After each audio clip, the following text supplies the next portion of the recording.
सूबे की खट्टर सरकार की नई पॉलिसी को लेकर जिंद के आड़तियों में भारी रोष है। दरअसल किसानों की गेहूं खरीद की पेमेंट का भुगतान आड़ती द्वारा 2 महीने देरी से किए जाने के चलते सरकार ने जिंद अनाज मंडी के 55 आड़तियों को 2 महीने का ब्याज देने के बारे में नोटिस भेजा है।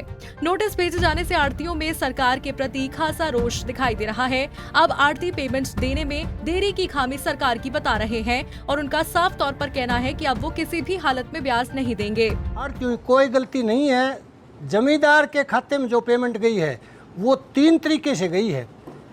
जो एजेंसी ने पैसे दिए हैं, उस एजेंसी ने जो पैसे दिए हैं वो दिए हैं बैंक को, बैंक ने दोबारा दिए हैं आड़ती को, आड़ती ने फिर पैसा भेज दिया, वो गया है एजेंसी में, एजेंसी ने दोबारा से पेमेंट करके जब वो जमींदार के खाते में गई है।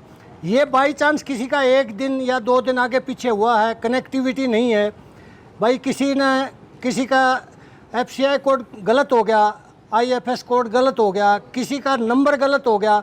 हमने सिर्फ नंबर वेरीफाई करने की जिम्मेवारी ली थी। आड़ती की पेमेंट जो रोकी गई है, ये पैसे रोक लिए आड़ती के और ये नोटिस पर्सनल भेज दिए, ये गलत है सरासरी। जमींदार का पैसा गवर्नमेंट ने देना चाहिए था, वो तो दिया नहीं, और वो जमींदार का जो सारी गलती है वो आड़तियों के ऊपर भेज दिए।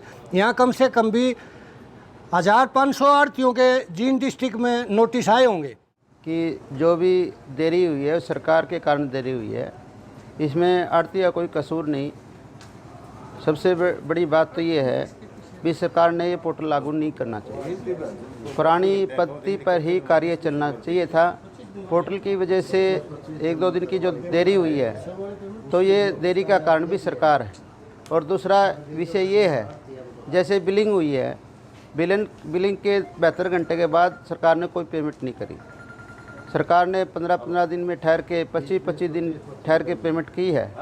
सरकार अपना दोष छुपाने के लिए आड़ती पर दोष मंड रही है, ताकि जो किसान का भाईचारा, जो आड़ती का भाईचारा है, उसमें दरार पैदा करने की कोशिश है। इसमें कोई सच्चाई नहीं, बल्कि आड़तियों ने सरकार पे जो ब्याज बनता है वो मांगना चाहिए। और आड़तियों पे जो मार पड़ी है, सरकार ने जो मार गई है पोर्टल के माध्यम से, उसमें आड़ती बहुत तहस नहस हुआ है। ख़रीद में भी इसमें काफ़ी परेशानी आई हैं और काफ़ी आड़तियों का नुकसान भी है। गेहूँ भी बिकी है, जो आड़तियों में उसमें गेहूँ बिकने में भी आड़तियों के नुकसान। आड़तियों की माने तो उनका कहना है किसानों के गेहूं की खरीद की पेमेंट सरकार द्वारा ही देरी से की गई। उन्होंने 1-2 दिन की देरी की, उसमें भी सरकार की पोर्टल नीति के चलते और तकनीकी कारणों से पेमेंट में देरी हुई। क्योंकि सरकार अगर पुरानी पद्धति के अनुसार आड़तियों के माध्यम से किसानों की फसल खरीदने की प्रथा रखती तो किसान को किसी भी तरह की कोई परेशानी नहीं होती। अब गेहूं की खरीद में सरकार ने पोर्टल प्रणाली लागू करके आड़ती और किसान के रिश्ते को तोड़ने की कोशिश की है और किसान की पेमेंट का भुगतान जो देरी से हुआ है उसके लिए सरकार ही जिम्मेदार है। आड़तियों का कहना है कि सरकार उनसे जो ब्याज वसूली की बात नोटिस के माध्यम से कह रही है वो सरासर गलत है, जबकि सरकार को चाहिए कि आड़ती को ही ब्याज दिया जाना चाहिए। जिंद से अनिल कुमार, पंजाब केसरी टीवी।